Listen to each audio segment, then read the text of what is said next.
He who dare wins is the motto of the British SAS, and that kicks off our newsletter for this week. Let's jump into the lowdown. Stem launch, stroke 8, nose 5, low. Got the stroke 3, defending nose. July 15th, 2016, 8 years ago, Turkey experienced a coup attempt. The coup attempt resulted in the deaths of over 300 people and over 2,000 people being wounded. Looking at it from the Air Force side of the house, it fell on both sides of the coup attempt, with F-16s attempting to find, locate, and target and destroy the presidential plane, which had the president on it at the time, as well as F-16s trying to protect it.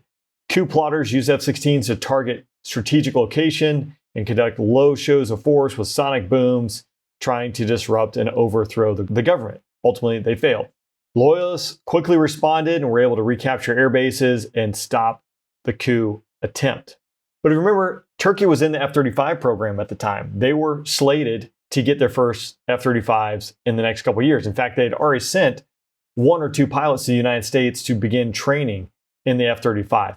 I was actually in Fort Worth in 2018 and saw the first F-35 going down the line. It had the Turkish flag on it. Turkey would ultimately be removed from the program as a result of them aligning more closely with Russia and trying to buy the S-400 surface-to-air missile system.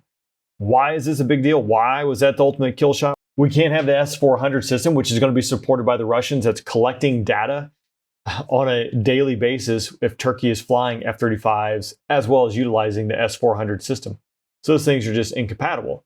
Now, Turkey went on its own and developed its own indigenous 5th generation fighter, which took flight this year in February, the Khan, as it's called. Kind of looks like a reptile. Over to the flight line for aviation news, July 9th. A 777 from Milan to Brazil, a Latinum 777-300 was taking off and had a tail strike. And by tail strike, I mean they drug a groove, it appears, down the runway. Let's take a quick look at this video before we jump any further into the newsletter. So here they rotate and you can see the tail strike starting to occur. No idea the distance on this tail strike, but they go a considerable ways, probably 1,200 feet or so down the runway. Scraping the tail. Not where you want to be in life. A Delta flight from Detroit to Amsterdam diverted into JFK on the way because 12 passengers became sick up in business class from food poisoning. July 2nd, Varesh Airlines had a maintenance run being done on one of its engines on a 737-500. The cowling was open. A maintenance worker went to go retrieve those tools, but came too close to the intake, was ingested, and ultimately killed. If you're wondering where Varesh Airlines is located, you're probably not flying it because it's located in Iran. So there you go. A former airline pilot, Ryan Forbes, has pleaded guilty to obstructing an NTSB, that's a National Transportation Safety Board investigation. This was from a 2022 mishap where he was flying a PT-17 Stearman and hit a power line and subsequently crashed. He holds type ratings in the A320, the 757, 737, 767, and 777. According to filings on June 3rd, the passenger, after they were rescued, quoted Forbes as saying, "I can't believe this just happened. This is a $200,000 plane and now it's all gone. I have to tell the insurance company it was an engine failure or they won't cover us." Not a great day. 2 regional jets almost collided out of New York. I saw this on YouTube originally as a dash cam footage, I believe, from a police cruiser, so it's kind of grainy footage and tough to tell, but the FAA is investigating it because obviously it was an incident of some kind.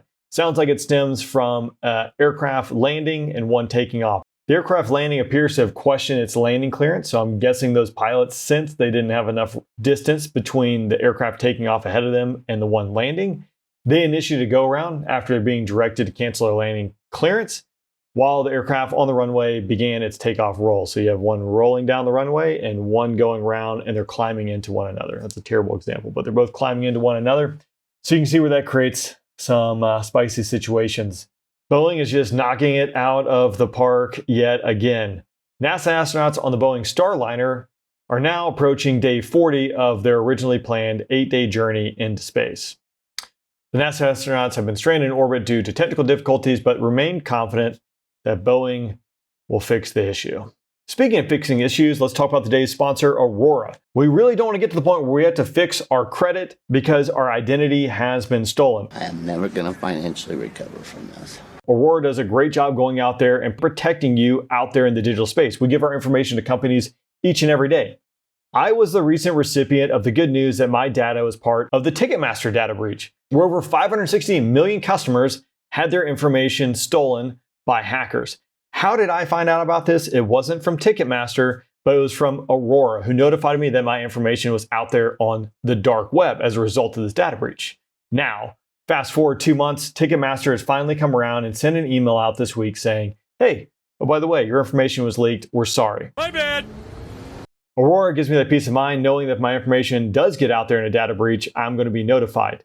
I've talked about the data brokerages having my data when I first signed up with Aurora, where it identified over 60 data brokerages that had my information. They go right to work removing your information from those various data brokerages. Again, I wouldn't know how to go about doing it, let alone have enough time to go out there and figure out how to do it. They take care of it. They also have a whole suite of other tools, including VPN, password management, etc. You can check them out. Absolutely free, risk-free, cancel anytime. You can use the link down below. You get 14 days free. At a minimum, go check and see if your data is out there. And if you don't like it, cancel and move on. But if protecting your data and protecting yourself in the digital space isn't your thing, no big deal. Hats off to you. We wish you luck. We'll see you out there. Jumping into defense, the KC-46 completed its first around-the-world nonstop flight. 45 hours, it refueled C-17s and B-2s while it was doing its around-the-world flight with this crew, where they were monitored for their performance capabilities, physiological capabilities, etc.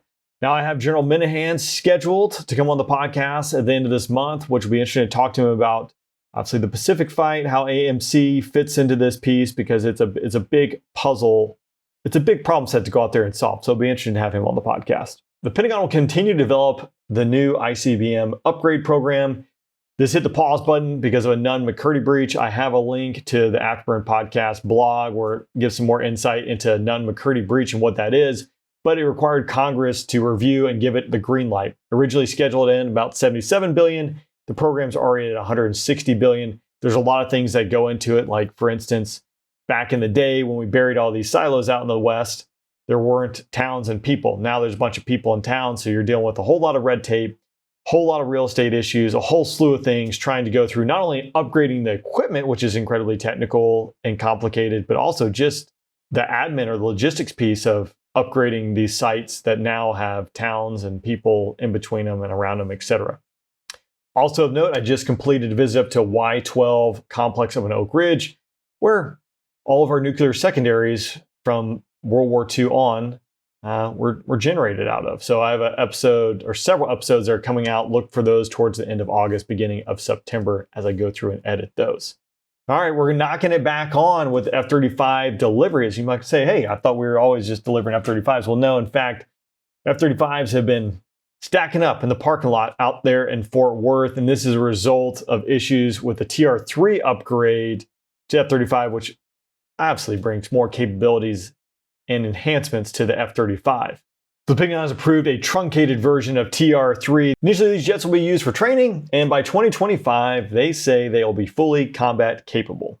Another individual has been charged with obstructing an investigation. This is an engineer. If you remember the Marine KC-130 that threw a blade off one of its engines and the plane crashed over Mississippi, killed 15 Marines and 1 Navy corpsman, led to the grounding of all the old C-130s, so not the J models. Well, it turns out an engineer by the name of James Fisher has been charged for obstructing the investigation. He allegedly made false statements concerning documents to his engineering decisions. Be interested to see how this one plays out. I would imagine this guy is not the only one who was read into this. Like, I'm sure he wasn't sitting in a room by himself, just scribbling these plans together and saying, yep, it's good. You would think there'd be more eyes or more people that were at play when it came to the engineering of these blades and keeping these planes flying. So we'll see how that one plays out as well. As we wrap up here, we're taking a snapshot around the globe. Chinese military ships have been spotted off the coast of Alaska. They were escorted off by U.S. Coast Guard vessels. I think this is just interesting because we do hear about the Russians and the Chinese always poking at our airspace. This is the first time, and I know it's happened with the Chinese military vessels kind of poking into our waters.